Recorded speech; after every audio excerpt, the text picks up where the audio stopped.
Nation, and here we are making some ridiculous changes. So first up on the mic we've got Nick from Solar Trade Association telling a little bit about how this is affecting him and his work. So can I give it up for Nick from Solar Trade Association?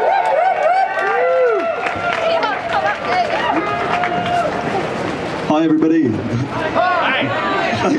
My name is Nick. I work for the Solar Trade Association, the main representative body for solar power in the UK. I've been asked to say a few words about renewable energy. I'm quite new to the business, but I'll do my best. We heard a bit about the Climate Change Act a moment ago. In 2008, we signed the Climate Change Agreement, a fantastic policy, the first of its kind in the world, committing us to renewable energy targets. Since then, we've done amazingly well. We're the best country in the world for installing offshore wind.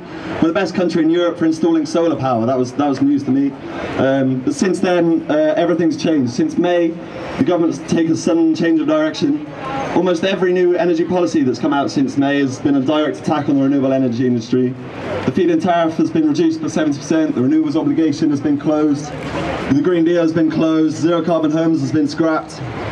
Why are they doing this? They tell us it's to save money on energy bills, to protect consumers. On the one hand, they're saying that the feed-in tariff has been shut. I'm seeing the effects of that now in my work.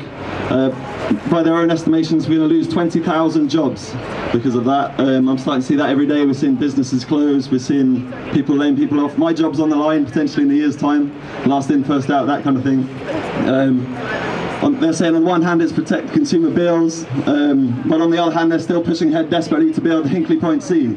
If it gets built, it'll be the most expensive object on Earth. They're going to set in stone to pay EDF twice the price of electricity for 35 years. They're also just this week announced new subsidies for things like diesel, coal, gas, nuclear power to keep these plants open even when they're not generating electricity. It's all about security of supply supposedly as well, but nothing's being built. I think they're failing on their own. They're failing on their own policies. Not enough. Well, coal power plants are being closed. That's a good thing. Gas-fired plants aren't being built. Everyone's overwhelmingly opposed to fracking. Nuclear is looking ludicrously expensive, and they're still cracking down on renewable energy.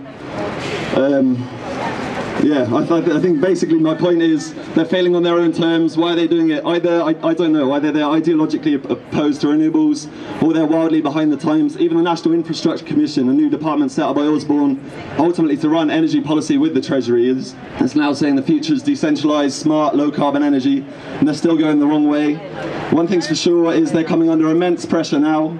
The energy policy is failing. They've got their EU referendum coming up. We're expecting a reshuffle, a change of direction for better or for worse.